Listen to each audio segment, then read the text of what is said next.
Yes, and that has now started. Good evening, everybody, and welcome to Module 3 of Next Generation Network Security, a short course, free short course, in fact, provided by us at IT Masters in conjunction with Charles Sturt University, our university partner.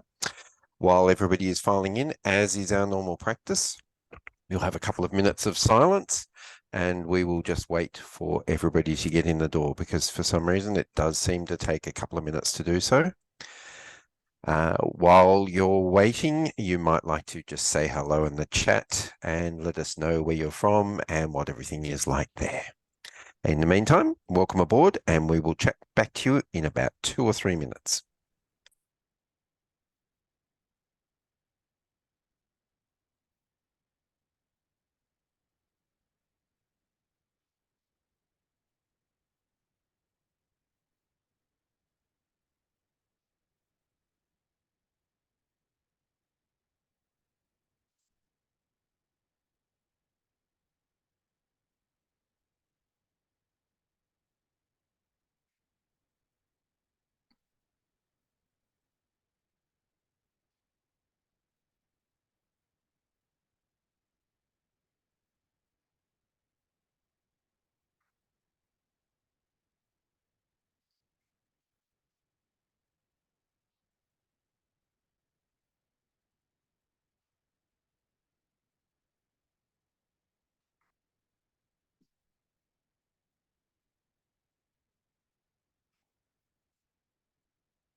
Okay, it looks like everybody or most people are starting to get inside the room now. So again, I would like to wish everyone a very warm welcome to week 3 of Next Generation Network Security. It's our short course put on by us, IT Masters, in conjunction with our university partners, Charles Sturt University. This week we're looking at Module 3, Cloud Technologies. Before we start, I'll do a little bit of housekeeping, etc. Please remember that we do not use the raise hand icon, so you won't be answered if you do raise your hand. If you wish to ask a question about something procedural, like where the recordings are kept, when the exams are on, etc., you can stick that in the webinar chat. And Lily, who is here tonight moderating the chat, will be pleased to stick in some answers for you as often as she is able to do so, as in like that. If you want to ask a question of Ian about the content that he's talking about, please put all of your questions into the Q&A. You can see the Q&A is down the bottom of the screen. If it's all a bit cramped, if you press on more, Q&A will come up in there. Also remember when you are talking on the chat to set your setting to send your messages to everyone, otherwise only we three will see them. And really the most interesting things happen when you are all talking amongst yourselves. But it is a lovely evening. I'm actually here in Sydney tonight, and I believe Ian is as well, which is great for a change. Yes, although indeed. we're not within spitting distance apparently. Opposite ends of the harbour. Opposite ends of the harbour, but it's a lot better than Melbourne weather has been over the last week or so, and it was at least 20-something degrees here when I got in late this afternoon. So I'm excited about a warm weekend. And I think with that, I would like to again say thanks to Lil for doing the chat. But Ian, how are you tonight? I'm not too bad. I just want to point out, though, there is a survey that needs to be done as well. Did you want to talk about that now, Shane, or did you want to leave that a little bit later? No, there's really not a lot. Thank you for reminding me. There's not a lot to talk about with it. The good thing about the survey is it's pretty quick, and what we're really just trying to ascertain is what you think of what you're doing at the moment, how the course is going from you, and if there's things that we can improve upon, because it's never too late to fix things. If we can do these now while it's only week 3, then we can get some we can get some other things going. But yes, please do the survey. And there we go. Lil has helpfully put it into the webinar chat, of course. Excellent. But yes, otherwise, I think we're all good to go. And I'm looking forward to lots of interesting questions again this week. And hopefully we'll finish close to on time before 9 o'clock. Yes, yes. Thank you, Shane, and welcome everybody. I hope you're having a good week. As Shane has said, we're going to be covering some of the components of cloud technologies and their interactions with network security and network firewalls. This is obviously a fairly complicated topic, and we'll get into some of the traps and pitfalls along that as well. So with that in mind, we're going to cover 7 separate topics this week. We're going to start with some of the challenges that you see in a cloud environment. We'll cover the 4 C's of cloud native security. And certainly if you go on and do the PCCET exam, this is absolutely a topic that comes up. So it's well worth knowing what the 4 C's are and how they apply. We'll talk a bit about containers and virtualization and cloud computing. Now, this is also applicable, though, if you are in a virtualization heavy environment in a traditional data center. And Australia is one of the most virtualization heavy economies in the world. We were very quick to adopt it, and we've been very strong in maintaining that adoption. So this is generally relevant to virtually every organization of any size whatsoever.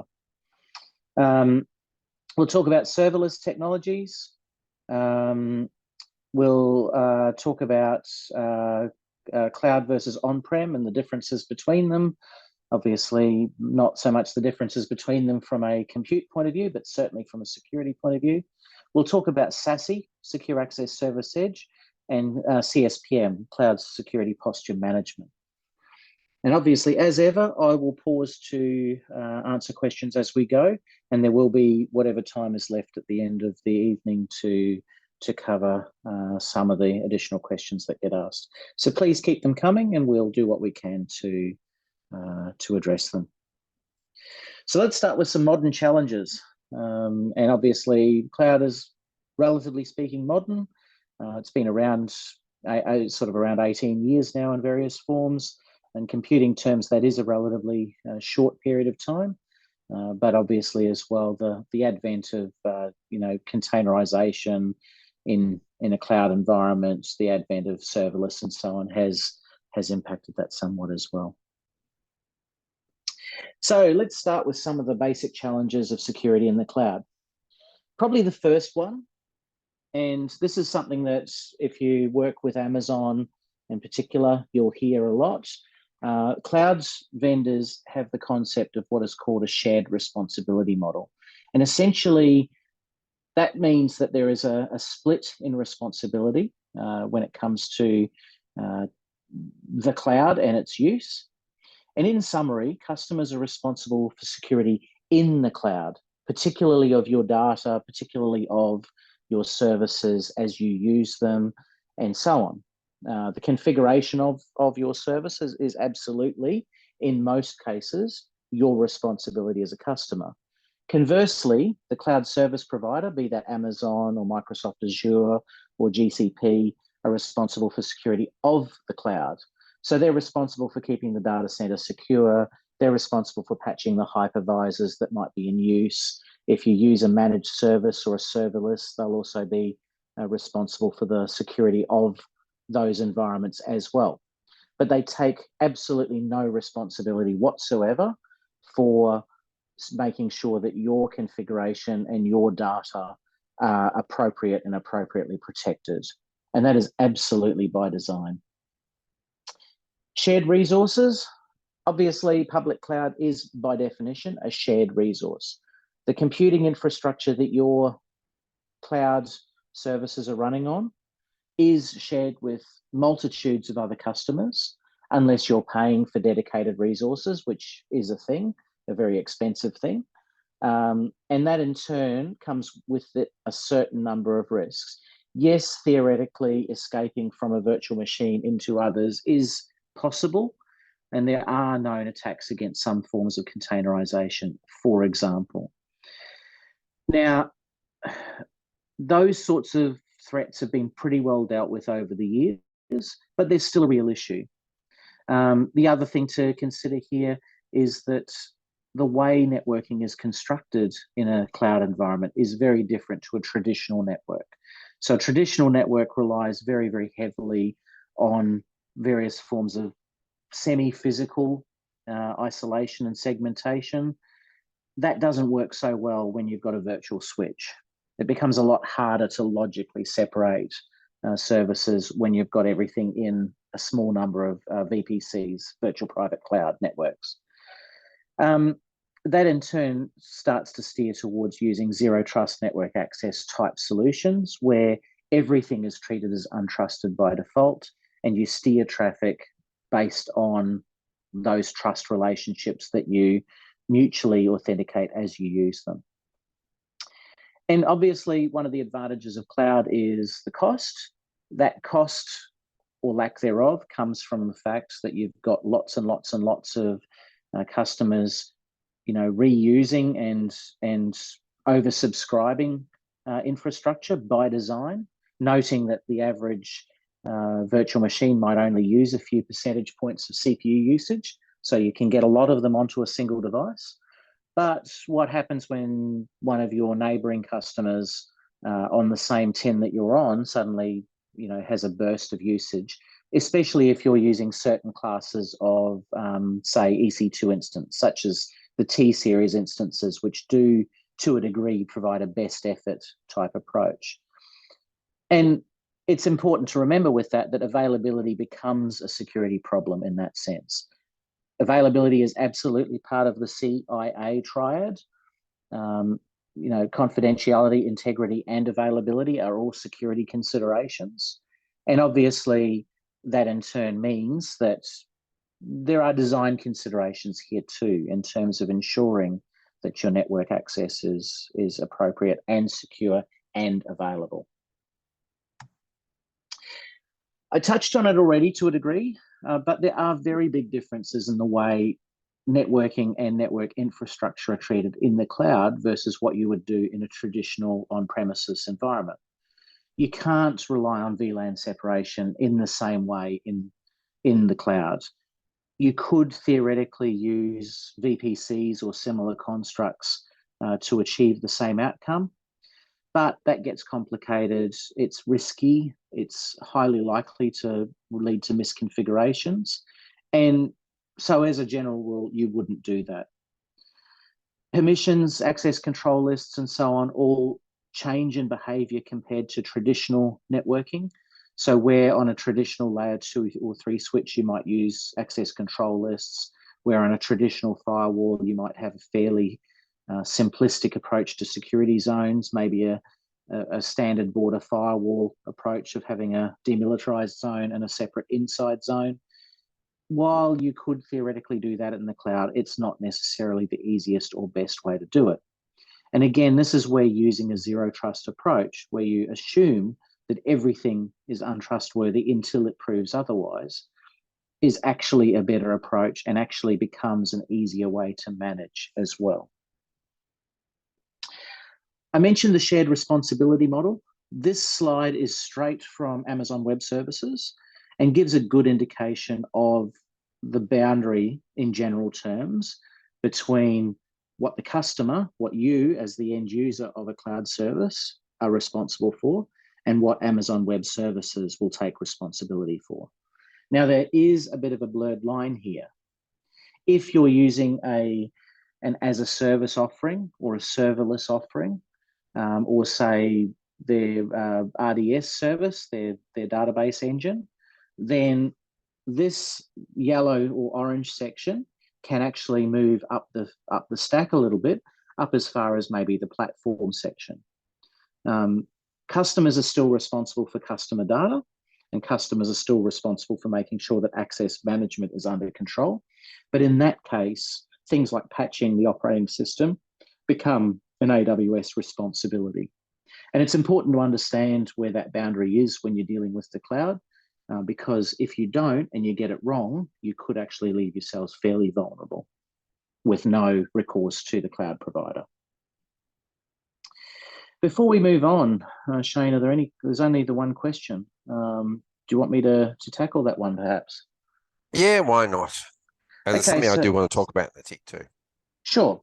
So Wasim asks, since the introduction of cloud systems, how much have security issues increased? And do you think it will grow, and by how much? Yes, obviously, I think security issues are going to continue to be a problem or be an issue. I think there's going to be continued growth in the impact of security issues more generally. And there's a couple of good reports from the likes of the Ponemon Institute, which is part of IBM, on the cost of data breaches, and from Verizon called the Data Breach Investigations Report, or the DBIR, which is both the documents are published annually and are relatively public access. Both of those have showed a continuous upward trend in terms of the number of breaches, the types of breaches. There's a big impact on cloud.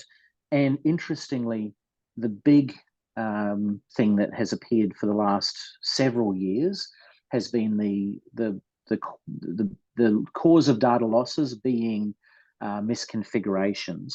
So people failing to take appropriate security steps. That can be as simple as leaving an S3 bucket open to the world. That can be as much as not having a firewall configured to prevent ingress, or failing to use a security group to prevent data in or user ingress, things like that.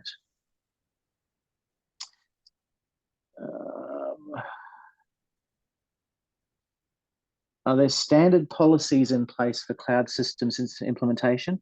There are, yes, Loire. Those, generally speaking, are the responsibility of, or not responsibility, they are typically provided by the cloud vendors themselves in some form. What about beyond ACLs and permissions models, attribute-based access controls, access yep. controls are getting popular with delegated identity provider access. How will this possess challenges in next generation? So that is actually a really good question. That really rolls straight into where Zero Trust Network Access takes off, because Zero Trust Network Access takes a sort of a multi-layered, multi-matrix approach to security, and will include a certain amount of attribute-based access as well. And we actually talk a little bit about this during the CSPM part a bit later on. Okay. I like your point on determining the boundaries of security responsibilities. How best and at what stage can you really get it right? How long's a piece of string? Yeah, that's very much an "it depends" answer. And "it depends" is one of my favorite answers to most questions. Generally speaking, the right answer there is to use models like AWS's pillars approach. They're now I've got a mental blank. The well-architected framework is what they call it. And they actually have a framework, a 7-pillar framework at the moment called the well-architected framework, which includes an entire section on security and security best practices. Great. I think we should move on. Excellent. Did you want to, you said you had a couple of things to... No, there's some it appears there's been a miss setup in the forums, and everybody is getting spammed by the intro email, so we'll try and fix that tomorrow. Got it. Okay. Awesome. Okay. So now let's get into the 4 C's of cloud security. First C is code. This is particularly important in serverless environments, where if you're building a solution that might use, say, Lambda or an equivalent as a service model, or where you might be taking a DevOps or DevSecOps approach to development, code is absolutely, and always has been, a significant part of any security framework, as it were. Obviously, code includes bugs. There is no such thing as bug-free software in any meaningful sense, and that can be formally proven in mathematical terms. But you can minimize the number of issues and bugs that you might hit through testing. So obviously, when it comes to code, the first and most important thing to do is ensure that the code is actually tested to ensure that it meets the requirements of the business and doesn't introduce any, boundary or edge cases that cause problems. And in public cloud environments, if you don't do the testing, then someone else will for you, and it'll be free and you won't like the outcome. So generally speaking, there's multiple different forms of testing that you would use, but generally we'd be looking at static tests, dynamic tests, and interactive security testing, all of which basically try to, in a fairly adversarial way, figure out where the problems are with that code before your best friends, the hackers, try to. Containers are an important C when it comes to the cloud. Now, containers, for those that are not familiar with them, are a very, very lightweight but very, very efficient form of virtualization. They come with their own challenges from a network connectivity point of view and therefore from a security point of view, but they have a huge advantage in that they're designed to be lightweight. They don't carry the overheads of a standard virtual machine, much less a full computer. And that in turn gives them certain benefits when you've got to, start up and shut down components rapidly. They also encourage the use of, a component-based approach to applications where you have small pieces of an application. Think of them as Lego bricks, each of which that forms a specific function relatively independently to its neighbors. And that in turn means that if something fails, then the blast radius from that failure, such as it is relatively small and well manageable. Now, the trade-off there, though, is that you end up with a lot of different moving parts. Any one of those moving parts has a security problem, then everything can have a security problem. So the idea of least privilege, where not only does a container only do what it needs to do, but it's only permitted to do what it needs to do, must apply. And with containers, it's important to always start with a trusted image. Don't just pick something random that you found on the internet. Start with something that you actually can trust, a reputable source, and build from there when it comes to building containers. Then we get into clustering. Now, I mentioned already that availability is an important part of security, and cloud comes with its own challenges from the point of view of availability. To get good availability in the cloud, you've got to rely on redundancy. So to do that, you would typically use some form of clustering. So you would typically use something like a load balancer. You would typically use multiple copies of, say, an application front end or a database system or what have you. But that in turn gives you all sorts of access control and revision control challenges to deal with. And these need to be considered. You've got to think very carefully about how you deal with these and how you make sure that if one component of the cluster gets, say, compromised, that compromise can't be used to move laterally within your network to gain access to other things. The other challenge here is that once you've set up a cluster, it's very, very hard, once it's in production, to make changes to it. You end up with a bit of technical debt here. You end up with the challenge that, someone's made a quick quote unquote hacky fix to put something together. It becomes very, very hard to later change that because you end up dependent upon it. And then the cloud itself is one of the 4 C's. You've got to build security into every part of the process because it's very, very hard to build security onto the cloud, more so arguably than in a traditional network, where you could theoretically, chuck a firewall in after building the rest of your layer 2 or 3 network. Because of the way cloud works and because of the lack of physical infrastructure, putting a firewall in after the fact is very, very, very hard, and doing it right is near impossible. You've also got to rely a lot on automation and on centralization of management. If you don't, you're basically going to end up with a lot of risk, a lot of errors, because cloud is complex to do right. And if you're doing something repeatedly in the cloud, the only way to do that right is to both automate it and use some sort of centralized management platform to achieve that. And we'll talk a little bit about a few of those when we talk about CSPM, because that's precisely the sort of thing that CSPM is aimed to achieve. Before we move into containers and virtualization, let's have a quick look at the questions. Abbas has asked a really good question. You showed us the AWS shared responsibility model. Will this model be more or less the same for the other CSPs such as Azure, GCP, IBM, Oracle, etc.? Absolutely yes. I use the Amazon one because their shared responsibility model was the first one to be published, remembering that AWS was pretty much the first cloud provider in any meaningful sense. But yes, they all have a similar approach. And really it comes down to a liability concern. They don't want to be responsible for your data, but they also don't want you being responsible for securing and patching their hardware. How does data and sorry, go on.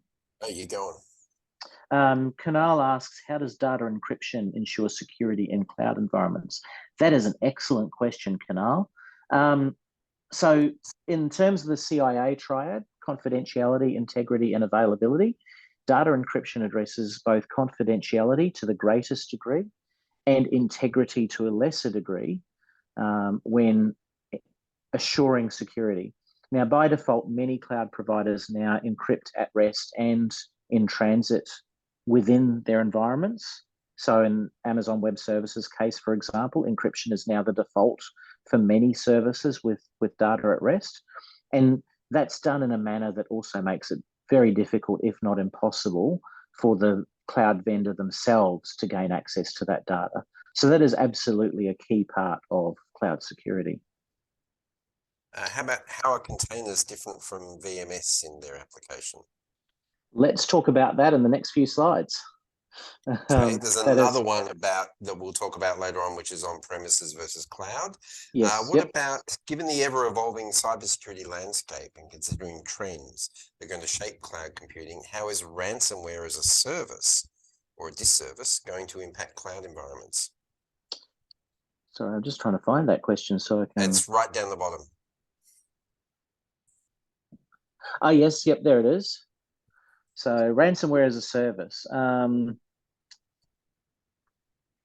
So look, ransomware as a service continues to be an issue. It has been in, maybe not in the strict as a service sense, but has been for a while, in the sense that many of the, many in the organized crime space have figured out that buying and selling such solutions, shall we say, tongue in cheek, is actually quite lucrative and quite profitable. So I think that will start to curtail, because we're now starting to see governments sort of really cut down on organizations' ability to legally pay ransoms. Some governments have already started to make the payment of ransoms a criminal activity in itself. And obviously, that's going to make it very hard for these organizations to make money in turn. So I don't know that that's really a cloud specific challenge, though. We see just as much ransomware hitting, IoT environments such as, hospitals and similar. In fact, some of the biggest ransomware hits have been in hospitals. And really, it comes back to just having good general security practices in place, having good offline backups and good snapshots and similar, as well as good general posture to start with. Can you define what a cluster is?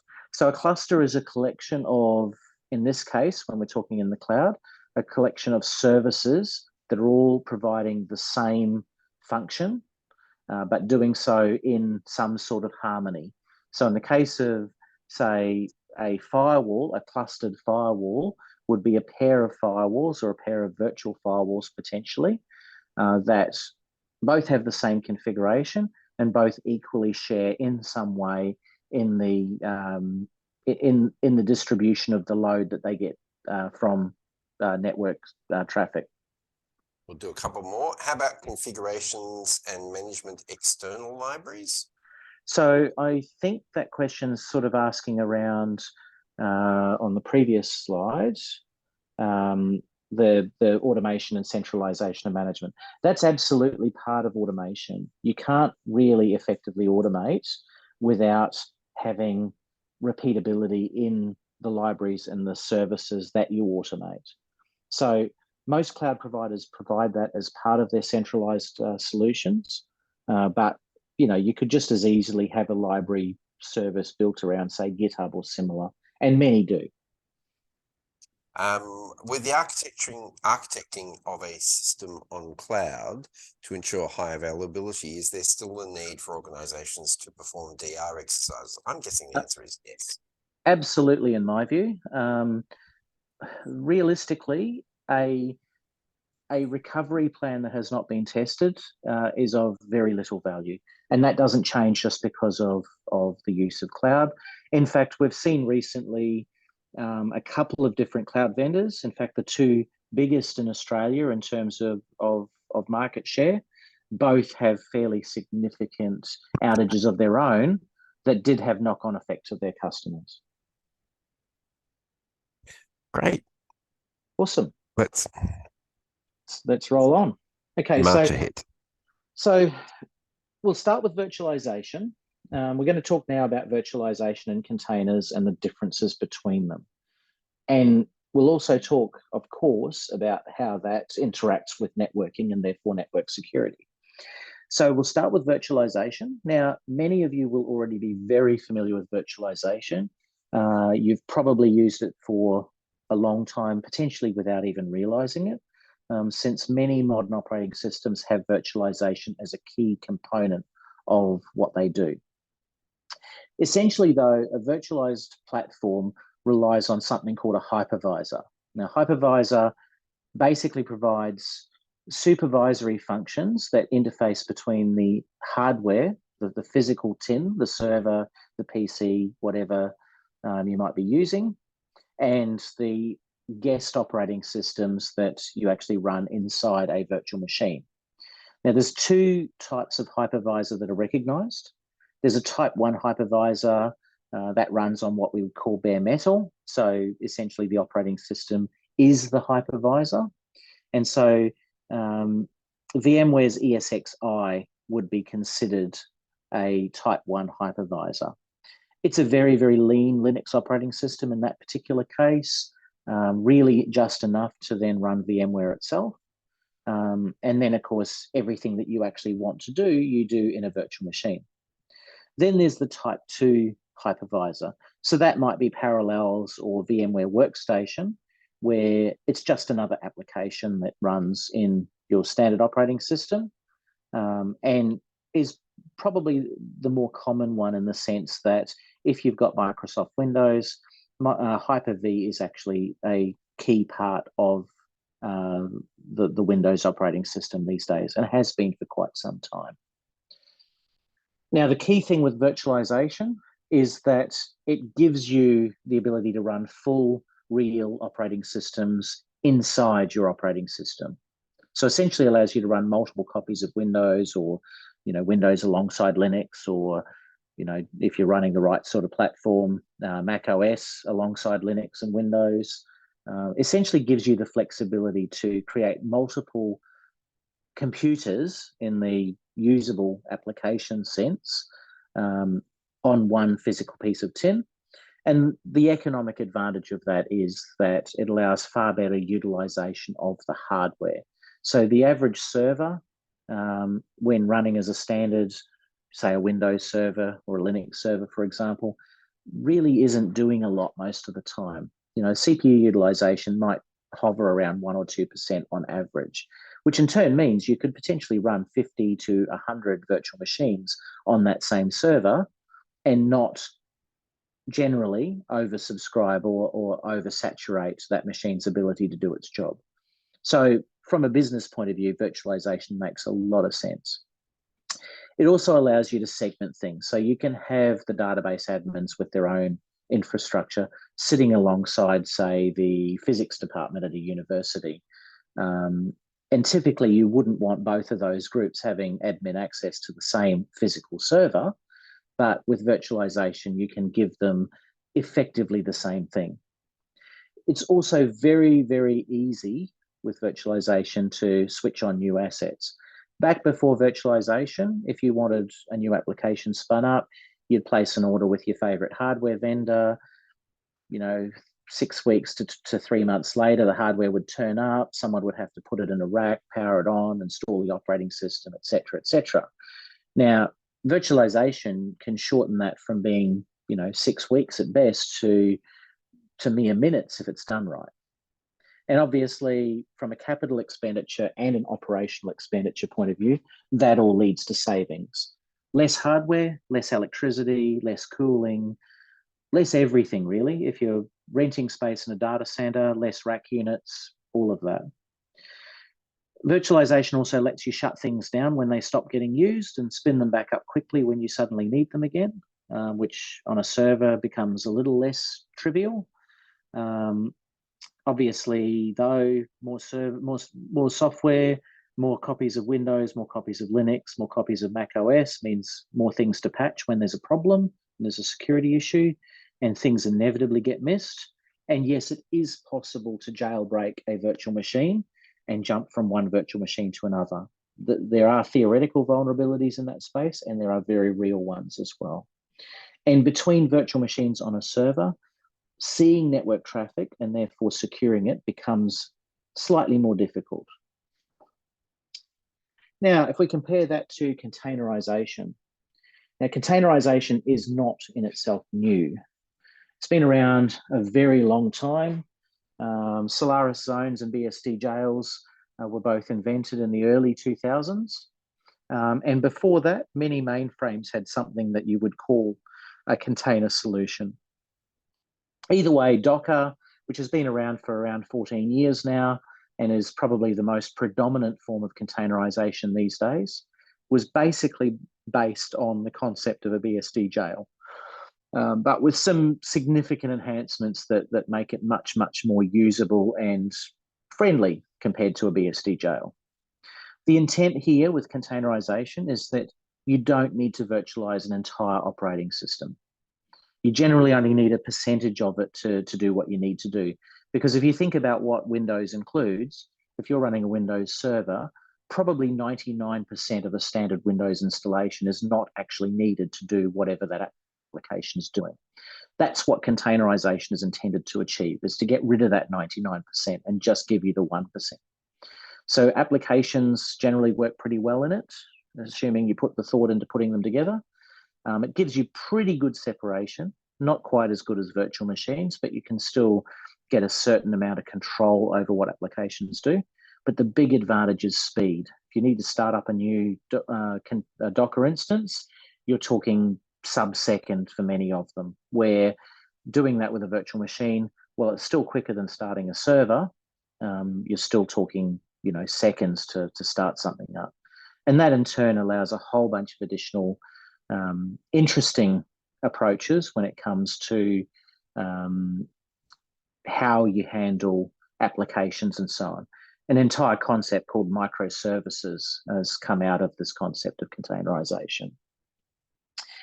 Challenge with containerization, they can be very, very complex to operate. In fact, there's an entire course on containerization run by Charles Sturt University for that reason. They can be very hard to debug when things go wrong, particularly since they have quite a lot of inheritance. So you can take a container and essentially expand or extend on it. And if somebody makes a downstream change, that can cause all sorts of very interesting and exciting challenges to debug. And the same flexibility that is a strength in terms of the ability to to start up, shut down, move, etc., is also a weakness, because that also makes it very hard to identify where things are running, how they are running, how the network traffic is getting there, and so on. A big part of what containerization does is, from a networking point of view, tends to use various forms of network address translation to get traffic in and out of a container. And that, from a networking point of view, makes it a real challenge to identify that traffic, and makes services like application ID, which we talked about in week 1, really important to use. So which is best? So containers are lighter, they're faster to start and to stop, to restart when things go wrong.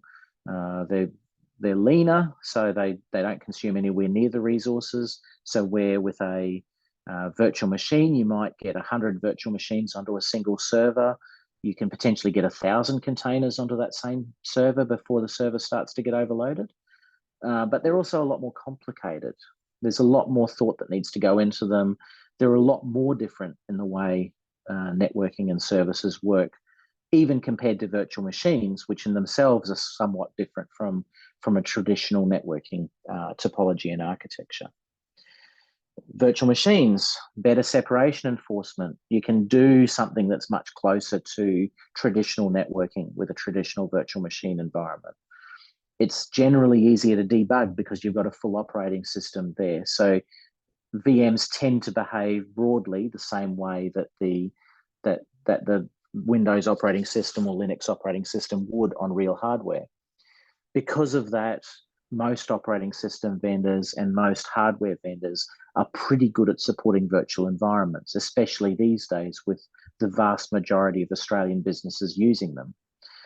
The trade-off, though, is that there's a lot more overhead. There's a lot more busyness on a server, which, as I said, kind of limits the number of virtual machines you can run as compared to containers. So they are less efficient. Do you have a oh, go on. I was going to say, so my favorite answer in the world, it depends which is best. It really depends on the use case. If you're doing a standard lift and shift, i.e. you're picking up an existing application, the easiest way is just to virtualize it. Sorry, go ahead, Shane. I was basically going to ask you what your rule of thumb might be for which application, which method is better. So I would typically go with the rule of thumb that if it's an existing commercial off-the-shelf application that's, say, running in a virtual environment already or on physical hardware, and there's no compelling reason to change it to a containerized solution, then I would let it be in that sense. And that includes, say, doing a lift and shift from, say, a traditional VMware server environment into a cloud environment. Now, if, however, you've got a DevOps team, you're building a greenfield type or rebuilding an application as greenfield or as partial brownfield, then containerization is a very, very valid approach. And if, for example, as many vendors do, the software stack or the application stack you're using happens to have a containerized approach and it's time to do a refresh or an upgrade, it may well be worth exploring in more detail. Okay. So yeah, like some more? Yeah, let's go on with some more. Ifan's asking, why is it not suitable if more VMs are on a physical server, even if it has more RAM?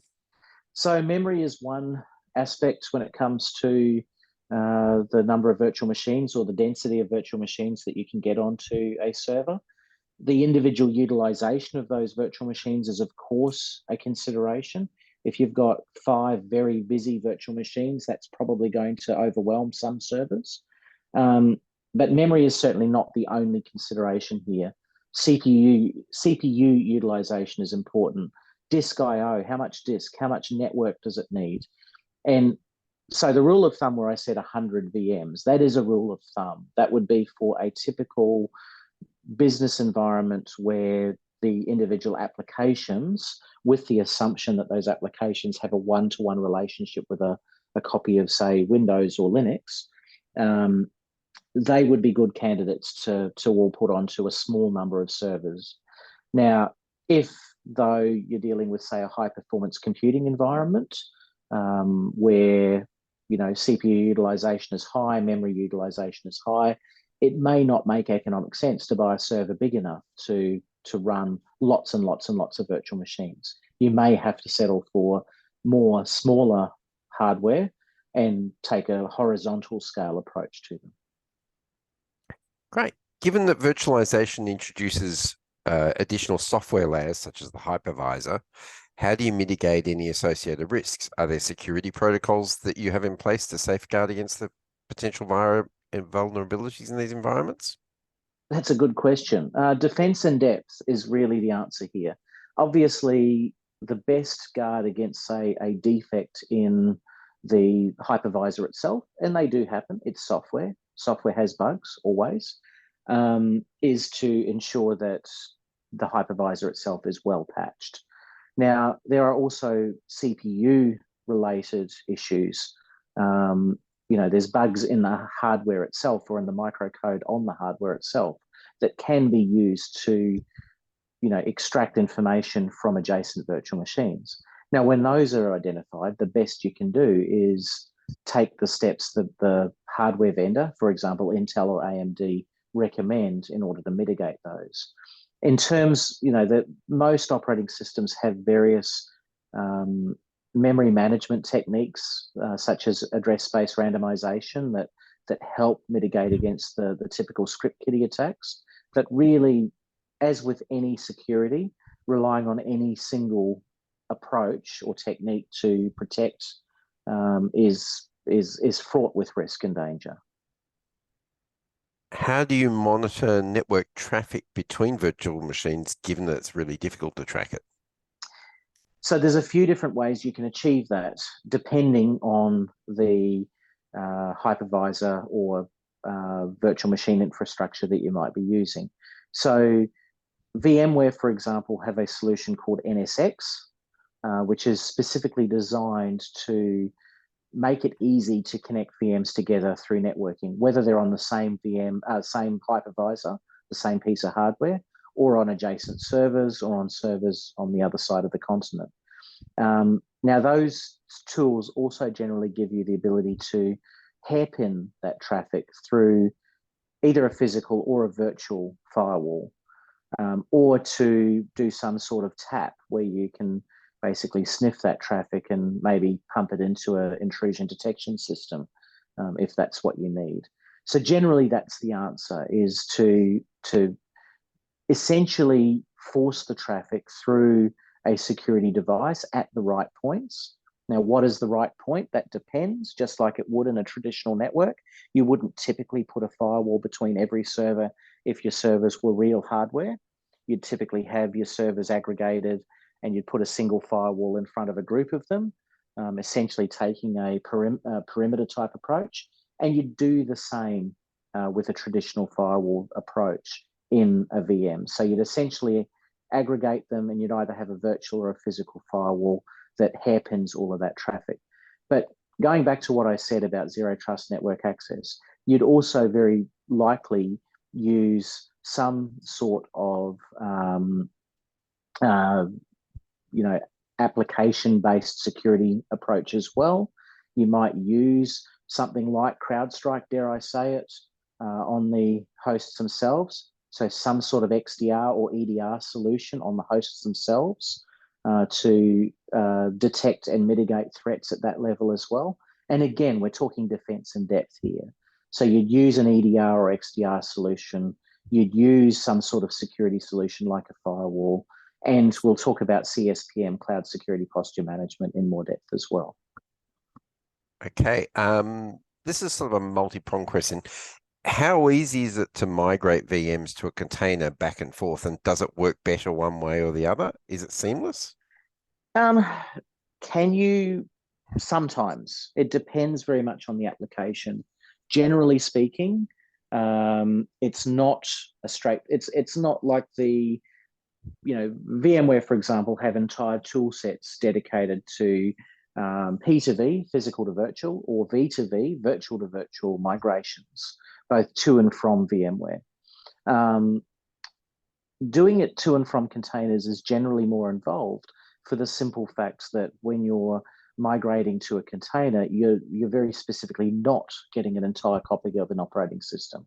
So typically, the opportunity here with containers is actually not to do a lift and shift in that way, and is instead to essentially rebuild the application and potentially clear some technical debt along the way.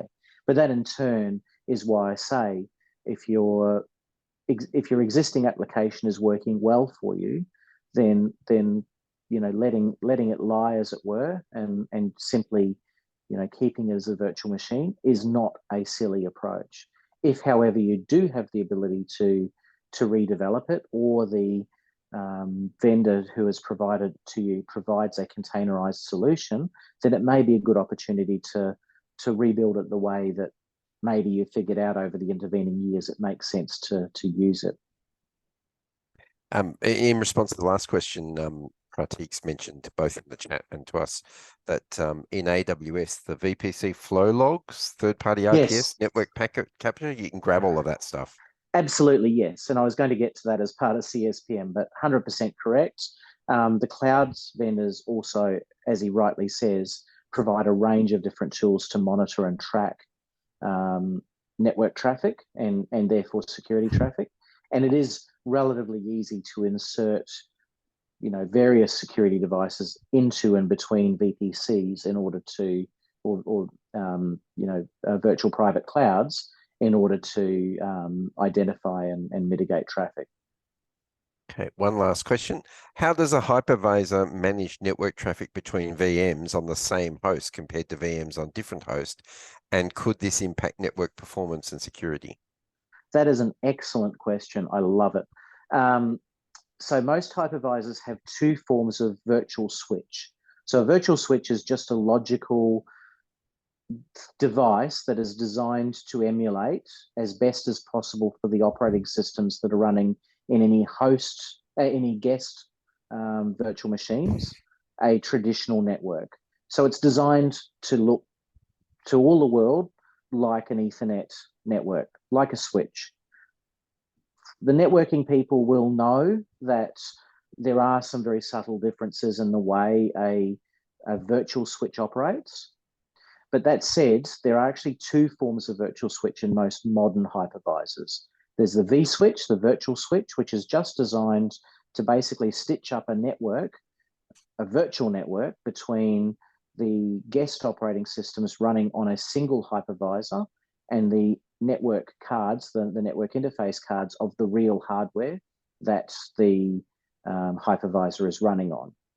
And then there's this concept of what's called a distributed virtual switch, which does the same thing, but is designed to work across hosts. So where you might have a cluster of hardware, multiple virtual machines, multiple servers, multiple hypervisors, that distributed virtual switch shares that information and generally will tunnel the traffic between hosts or between guests to allow those systems to communicate.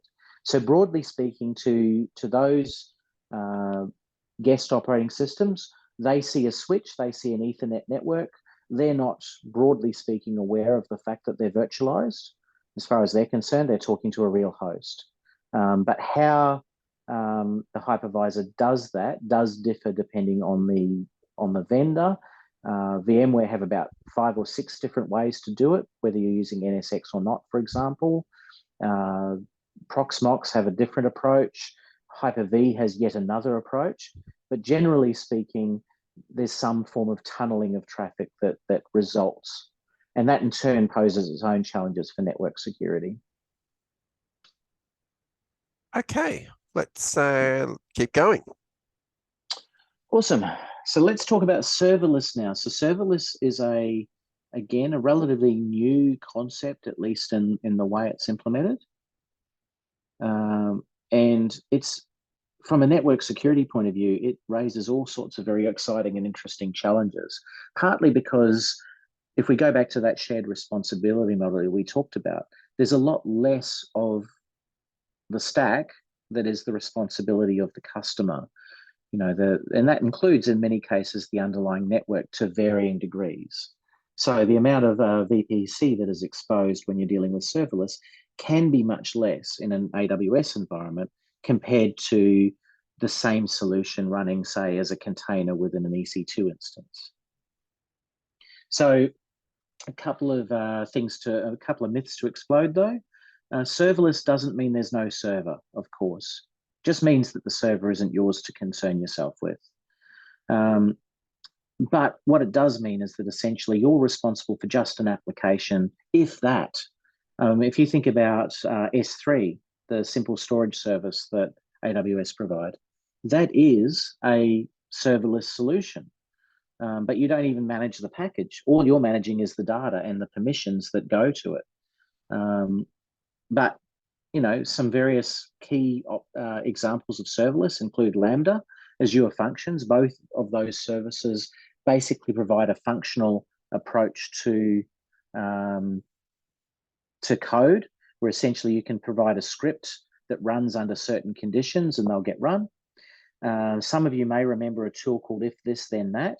I'm not actually even sure if this then that is still a thing, but If This Then That was definitely a serverless type approach where you didn't control any of the servers. You just basically provided a bunch of rules that basically said, if something happens, I want you to do something else. But as I said, S3 itself, the simple storage service, the storage bucket solution that AWS provide, and its equivalents from the other cloud vendors, that is very much a serverless solution. In all of these cases, the minimum cost to use them, if you're not using them very heavily or at all, is effectively $0. It's not like an EC2 instance or a compute instance where once it's on, you're paying maybe a couple of cents per hour for every hour that's running, regardless of whether it's doing anything. If you've got a Lambda and nothing's triggering it, then generally you don't have much to pay. Conversely, that same fact allows them to scale very considerably. So the harder you hit them, the faster they work, essentially. And of course, the trade-off is that also means they can cost a lot as well. Now, serverless makes it really hard, potentially, to get the security right. A case in point, how many times, almost per week, do you hear about somebody losing data because of an open S3 bucket? That is a canonical case of somebody misconfiguring a serverless solution. It's that simple. I mean, there was an example of that just this week. So, any questions before we move on to cloud and on-prem? There's nothing on serverless. Maybe let's just keep going to cloud and on-prem, and we'll address most of the other stuff still around all the other things. No worries. I will grab Wasim's question because that's actually really good.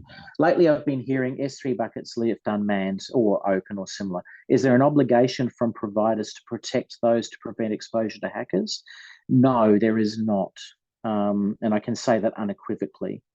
There is no obligation from the likes of AWS to be responsible for your data. That shared responsibility model means that if you own or operate an S3 bucket, you and you alone are responsible for both the data in it and the protection of that data. So in short, the configuration of the permissions that prevent inappropriate access to it.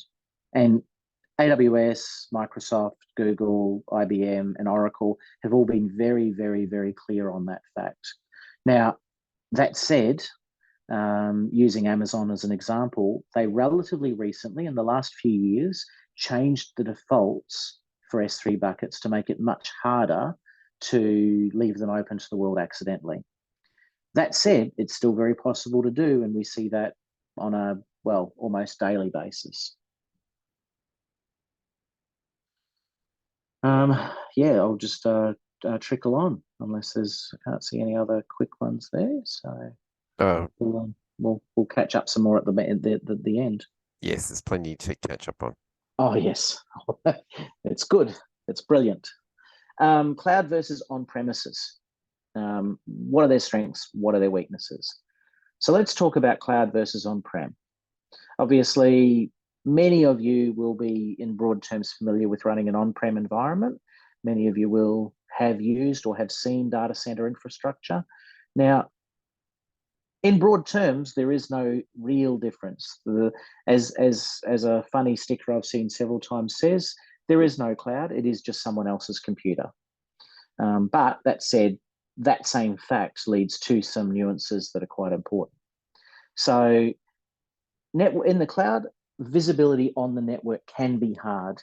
Yes, as was pointed out earlier, there are plenty of tools that the providers provide that help with that network visibility. But compared to being able to put a firewall in place in an existing network and see everything, cloud is harder, particularly with the way many people have over the years configured their cloud infrastructure. It's one of the reasons that a well-architected framework does focus on configuration and simplicity as a key part of the framework, because that lack of visibility in many cases comes from excessive complexity. Now, that said, on-prem, platform visibility can be harder. So what I mean by that is in cloud, you've got tools that will tell you how your virtual compute is performing. And those tools are there, they're switched on, they're available instantly. Now, if you've got a VMware environment, then you've actually got reasonable visibility within that VMware environment. But you then need separate visibility tools for, say, the network. You might have separate visibility tools for, say, the firewalls, as opposed to the network, depending on your vendors and your choices. Now, but if you go to AWS, for example, they've got a lovely tool called CloudWatch, which gives you all of that visibility basically as a single pane of glass.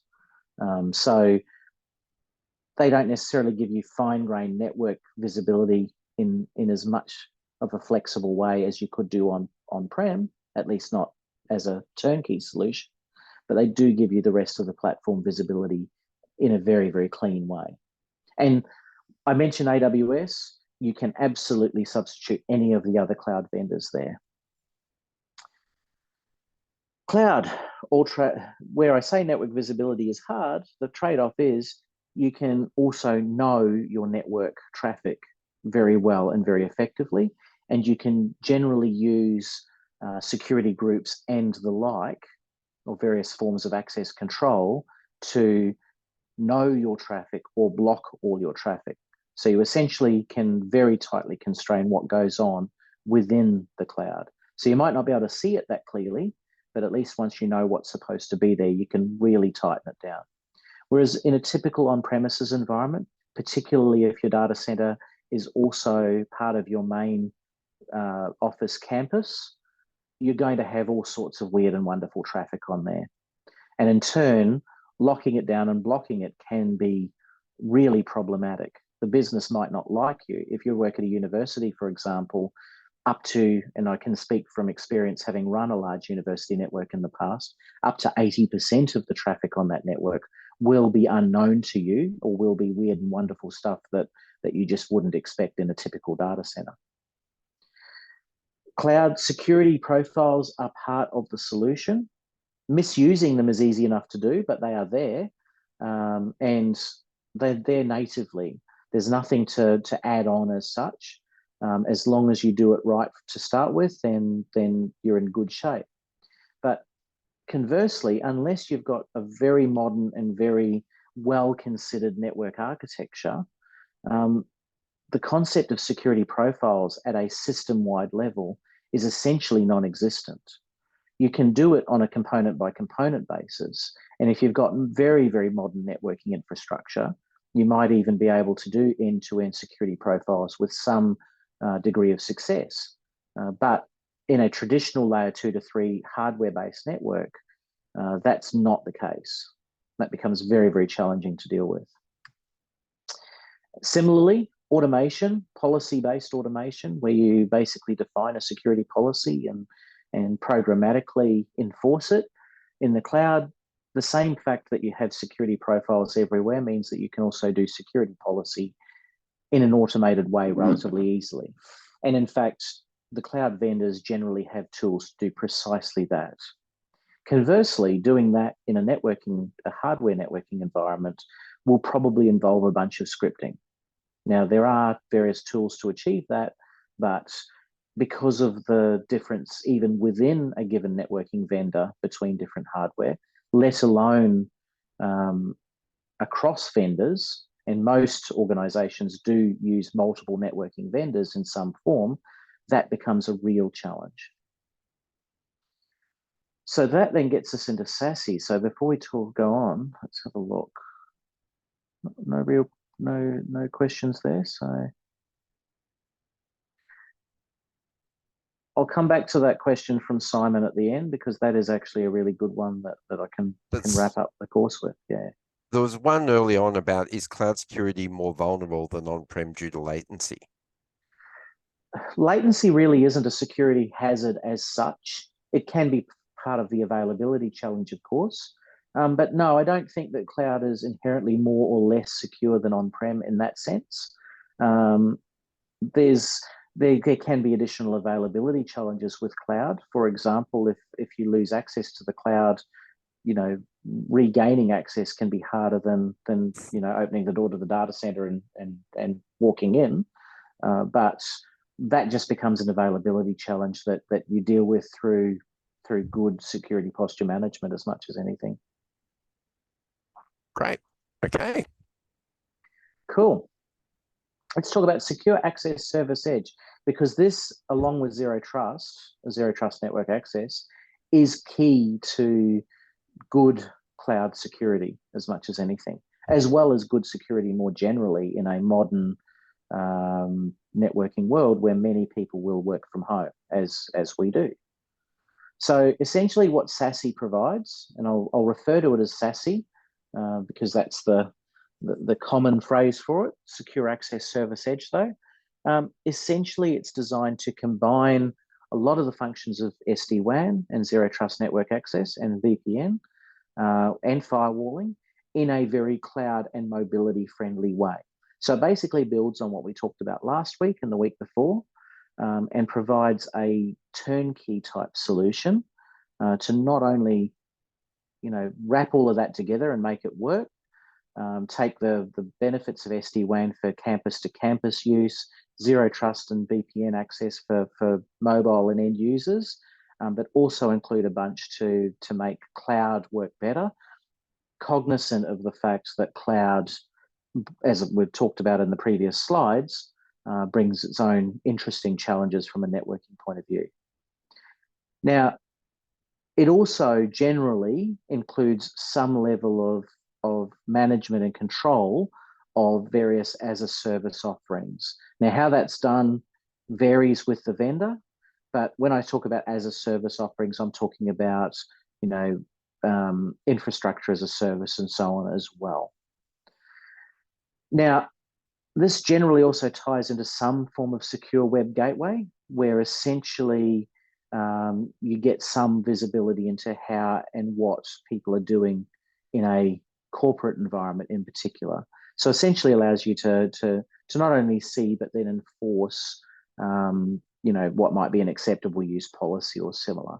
Now, obviously that's problematic from a home user or end user point of view, but typically, and obviously depending on where you live and your employer's rights in that sense, employers can generally have the right to monitor and manage what their staff and employees do with those assets. And that sort of secure web gateway functionality is designed precisely to provide that. And that can extend to filtering of content, preventing people from going to sites they shouldn't, preventing of data exfiltration, making sure you don't email, company secrets home, for example. And we'll talk about cloud access security brokers in a while, but it often includes CASB as well. And we'll talk about that in more detail, so I won't cover that in too much detail on this slide. But Sassy is often provided as some form of as a service. It's generally not a product that you buy once off and deploy once off. It's generally something that relies on cloud infrastructure provided by a vendor. And that's typically because they will very tightly integrate it with various cloud providers and cloud services, as well as provide an independent management plane so that to address the issue that I touched on before, which is if your access to the cloud goes down, you can't really walk into a data center and solve that problem. Whereas if you've got independent access through a third party, such as that Sassy provides, that can give you that, that third party access, that backdoor access, if you will, the management level access that you might need to get things back online. It's generally very, very useful in an environment where you might have lots of BYO devices, where your staff are encouraged to, say, provide their own mobile phone or similar. And there's two ways that can be done. You can either take some level of control of that device through mobile device management, which is usually very tightly integrated with Sassy, or through some form of clientless VPN, which is essentially a web-based proxy. And then all of this ties back to zero trust network access, which again comes back to the fact of any time a device tries to do something, it's treated as untrusted until it proves otherwise. So zero trust doesn't mean we don't trust it. It means we don't trust it implicitly. We want to make sure that it proves who it is and why it is before it is actually given that access. So is there anything on Sassy before I move on to CSPM? Let's have a quick look. Probably hasn't had time for people to do it. Oh, here we go. Do you see many businesses adopting all the Sassy elements, or do most get spooked by what seems like a lot of complexity and cost? A lot of bigger organizations are taking on the whole Sassy stack to varying degrees. Because yes, you're right, Ben, there is absolutely cost associated with it, but the cost of failing to do so in terms of risk and in terms of compliance, particularly in certain verticals, is high enough that cost is actually negligible compared to the cost of not doing so, particularly in a post-COVID world where, zero trust and, work flexibility is important. So I personally work with about 15 organizations that are at various parts of their Sassy journey. Some of them, and indeed some of the bigger ones, are already at close to or absolutely full adoption, but pretty much all of them anticipate being there within the next sort of 6 to 12 months. How does Sassy interact with emerging technologies like edge computing, IoT, etc.? And are there implications for network security and performance? Those two questions are excellent questions.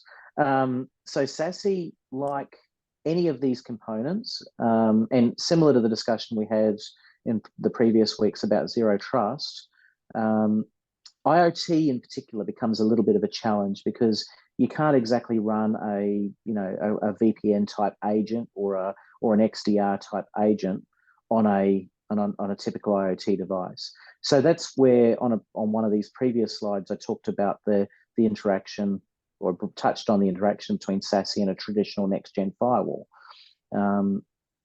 So typically Sassy, in that sense, takes control of a typical next-gen firewall, and that in turn gives some modicum of protection to those devices that don't natively speak these solutions.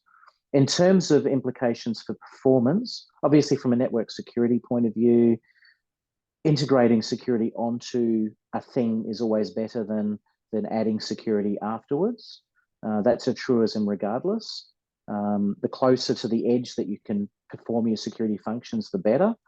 But in terms of performance, Sassy, like any SD-WAN solution, does involve a certain amount of overhead. That's a given. That's natural with any sort of, overlay technology, which is essentially what we're talking about here.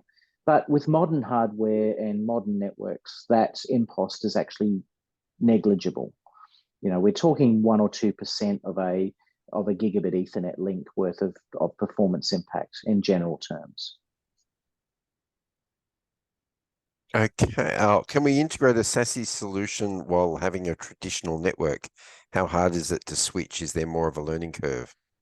The vast majority of organizations don't do a cut and shut approach to deploying Sassy. They will have a traditional network.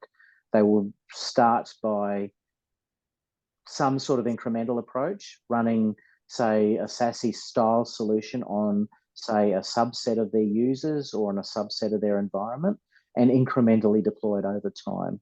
It's not the sort of thing that you can or you'd want to treat as a turn the network off one weekend and turn it back on as a Sassy solution. You typically do approach these things incrementally. Great. It's 8:45. Let's rush to the end, and we will go and answer some of the remainings. Yep, cool. So now we get on to cloud security posture management. And this section obviously weaves in a few of the themes from before. But basically, cloud security posture management really comes back to a simple fact. And it's a fact that's as old as computing and as old as the innumerable vendors in Silicon Valley and beyond. The instant you have multiple vendors providing a solution, you have multiple management tools to manage those solutions. Think about Cisco routers versus Juniper routers, for example. Neither's right or wrong. They're both good platforms. I'm not getting into any debates about that. But they're both very different. They're both very different to manage. Now, that same fact applies when you're talking AWS versus Azure. Managing security postures across or policies across clouds, and most customers have a multi-cloud strategy, even if they don't realize it, that becomes really hard. Doing it within a single cloud is hard enough, but the instant that you get into multi-cloud environments, it becomes really hard. And in particular, access management is a real problem. Like I said, S3 buckets, insecurity, misconfigurations, these are all the result of how hard it is to get right. Now, CSPM works with the existing cloud vendors' systems and interfaces. It doesn't try to do anything different from that point of view, but it tries to provide an automation framework to enforce a particular posture, a particular security approach. Now, why does it exist? Well, yeah, you could well argue that AWS have their own tools to do precisely this, and they do. Similarly, so do Azure and so on. But will the Azure tools manage AWS all that well? Not really. There are ways to get some functionality across clouds from a cloud vendor, but as a very general rule, the cloud vendors don't play well together in that sense. And to that end, and bear in mind that, as I said, the vast majority of Australian organizations do have a multi-cloud strategy, even if they don't consciously realize that. I don't know too many customers that are pure AWS or pure Azure or pure Oracle or pure IBM or what have you. And on top of that, most customers have something that's still on premises as well. And CSPM can help there as well. So if you're in that position, wouldn't it be nice if your security policies, as agreed by your board, could actually be consistently and reliably enforced across all those environments? That's precisely the solution, the problem space that CSPM is trying to solve for.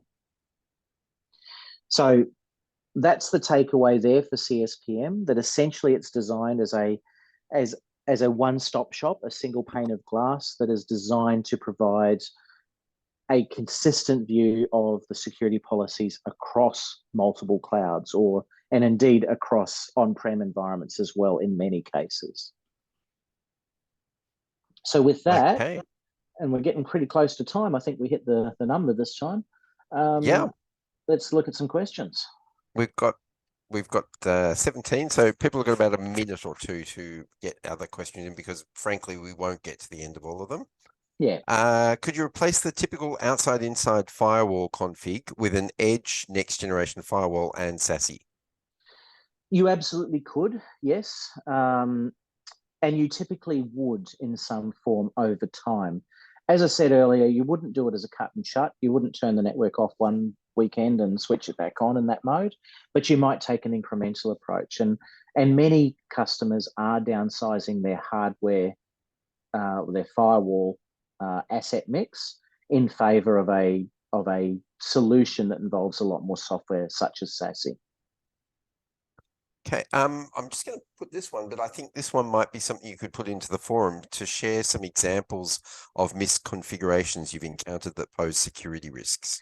So I can't name customers and I won't name customers, but I worked years ago with a large manufacturer in Southeast Asia who inadvertently had an uh, uh, open cloud storage solution, and in doing so managed to inadvertently expose and lose a significant amount of customer data. That caused very significant reputational damage. That cost them, it also cost them many millions of dollars, both in government fines and in subsequent class actions, and all for the want of a single line of configuration in a permissions file for that particular storage solution. It's always the little things that get you. It's always the little things, and it's why tools like a good posture management solution are so useful, because while that misconfiguration was probably introduced accidentally, it would not have been malicious. A good posture management tool would have identified it straight away and fixed it straight away automatically. So it would never have been an issue. Okay, here's Simon's question that you looked at before. In the shared responsibility model, where does data protection sit?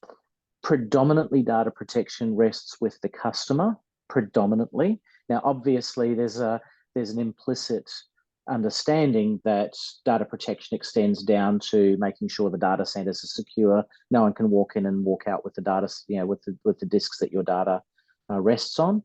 But fundamentally, data protection is and remains the responsibility in a explicit sense of the customer.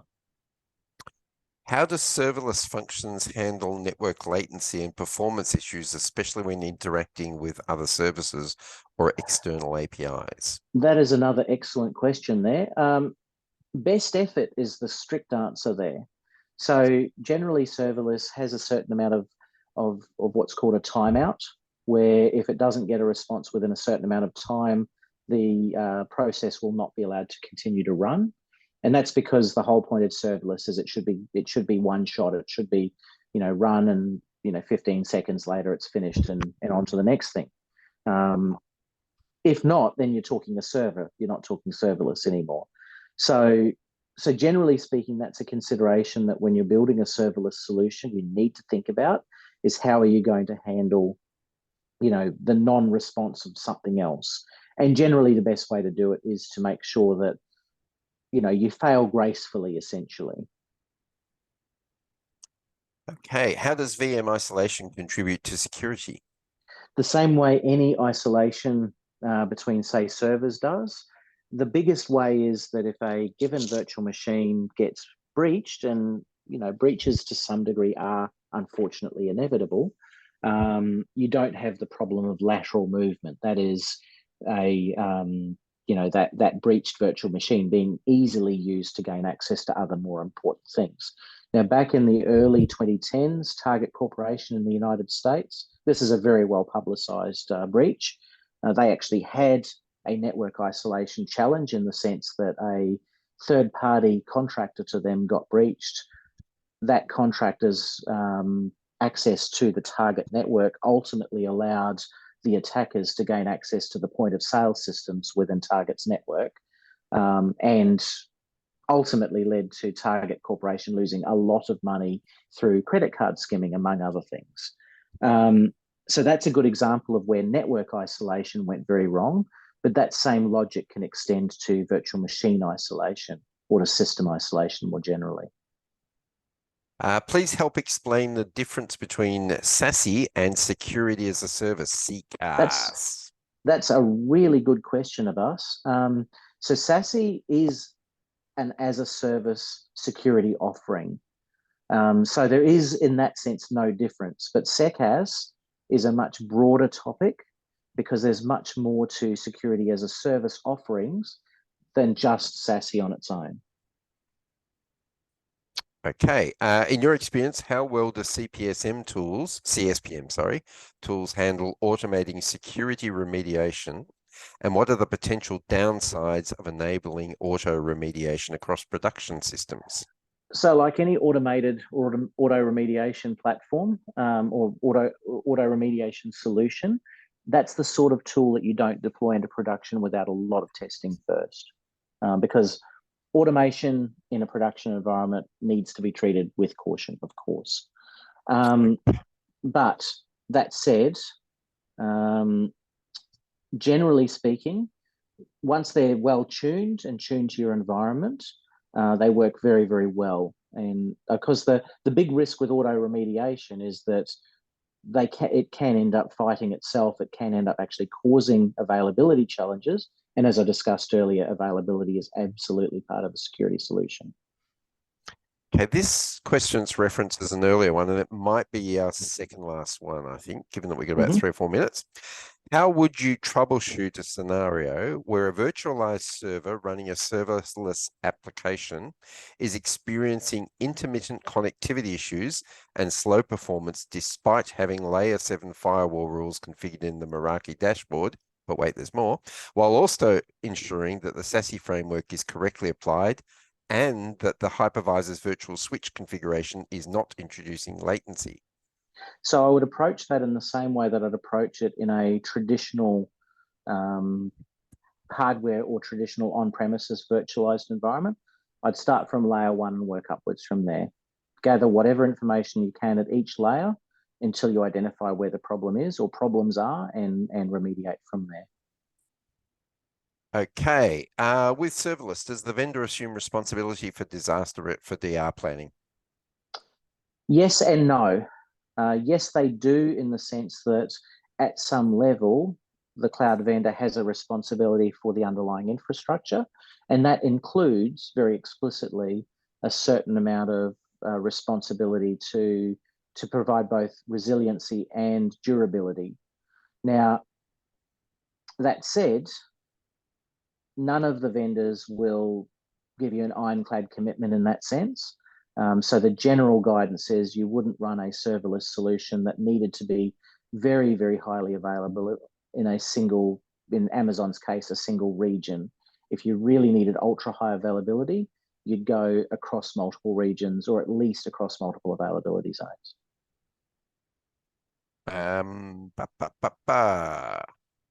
do the VMs deal with resource-intensive applications, and are they able to deal with microservices-based deployments? So second part first, yes, any system can deal with microservice-based deployments because ultimately you can run microservices within a Docker type environment, and you can run Docker type environments on virtual machines or on real tin or in the cloud. Amazon, for example, provide innumerable ways to run containers and therefore microservices type solutions. What was the other part of that question? Sorry, it disappeared. I'm just trying to find it. Oh, sorry, I was doing cleanup. Yeah. I'm not sure that I can find it again, to be honest. There's so many here. Yeah. Yeah, no, I answered the second part first. And there was a reason for that. I'm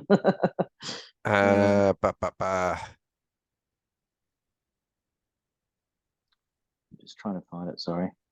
Yes. Because it was a great question. That's why I wanted to look at it.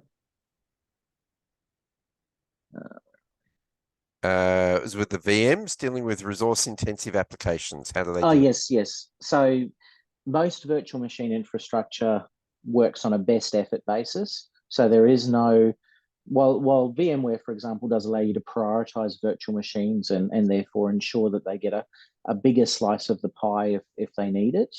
The reality is, and it comes back to one of the first slides I shared, that same noisy neighbor challenge that exists in a cloud environment also absolutely applies in a virtual machine environment. If you've got a very busy virtual machine running on an overworked host, on an overworked hypervisor, you are going to have a bad day with other virtual machines. And that is absolutely a design consideration that needs to be considered whether you're dealing on-prem or in the cloud. Great. Now, there was one last question I thought we would ask, which has also disappeared off the screen, which is, how do you deal with security standards and the like? How do you ensure that your container environment complies with relevant security standards and regulations? So if you're in a cloud environment, the cloud vendors will typically have, well, while they won't let you audit their environments themselves, of course, they generally do subject themselves to audits from trusted third parties, and they do publish the results of those audits at will. So that's how you address the security at that level. How do you address security at the the higher layers, the layers you do control? That, I'm afraid to say, I'm going to use my favorite phrase again. It depends. It very much depends which what industry you're in and what the requirements are for that industry. There are self-assessment programs that, like if you're in government or if you're selling services to government, there's a program called IRAP, which is absolutely essential for cloud providers to and cloud service providers to adhere to.